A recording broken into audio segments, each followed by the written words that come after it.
اعتداء عدد من الرجال بزي مدني على رجل يحاول الدفاع عن زوجته عقب المظاهرات التي شهدتها منطقة الدقي يوم الأحد الماضي. ويظهر الفيديو المتداول المعتدين وهم يحملون أسلحة بيضاء أثناء اعتدائهم على الرجل في ظل وجود قوات الأمن والشرطة الذين تجاهلوا الواقعة ولم يبدوا أي رد فعل تجاه ما يحدث.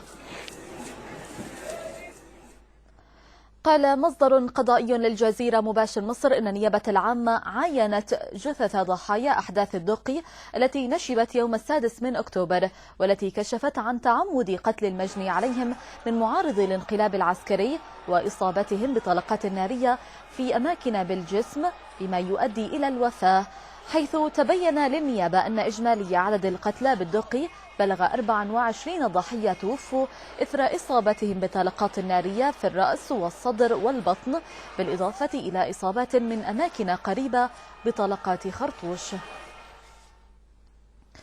كلف مجلس الوزراء في اجتماعه اليوم وزارة التضامن الاجتماعي بشطب جمعية الإخوان المسلمين من سجل الجمعيات الأهلية المعتمدة بالوزارة. وقالت الوزارة إن القرار جاء تنفيذا لحكم محكمة الأمور المستعجلة، مشيرة إلى أنه في حالة عدم تحديد الجمعية للهيئة التي تؤول إليها أموالها فإن الأموال ستؤول إلى صندوق إعانة الجمعيات بوزارة التضامن الاجتماعي. قال وزير الداخلية اللواء محمد إبراهيم إن جهود الشرطة مستمرة للقبض على القيادات الهاربة لجماعة الإخوان المسلمين والجماعة الإسلامية مثل عصام العريان وعاصم عبد الماجد ومحمد عبد المقصود على حد قوله. وأشار إبراهيم إلى أنه تم القبض على 38 من أعضاء الجماعة أثناء محاولتهم دخول التحرير. وقال وزير الداخلية إن العمليات الإرهابية التي شهدتها البلاد أمس تؤكد وجود تمويل جديد لما أسماها بالعناصر الإرهابية. قال المستشار محمد شيرين قاضي التحقيقات المنتدب من وزير العدل قال إنه قرر استدعاء كل من المستشار محمود مكي النائب السابق للرئيس المعزول محمد مرسي وأحمد سليمان وزير العدل السابق والمستشار هشام جنينة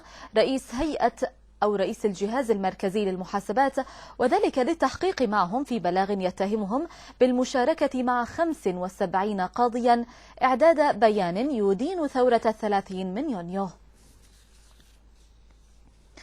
أمر النائب العام المستشار هشام بركات باستخراج تصاريح دفن ل3 جثث من القتلى الذين قتلوا أمس في تفجير سيارة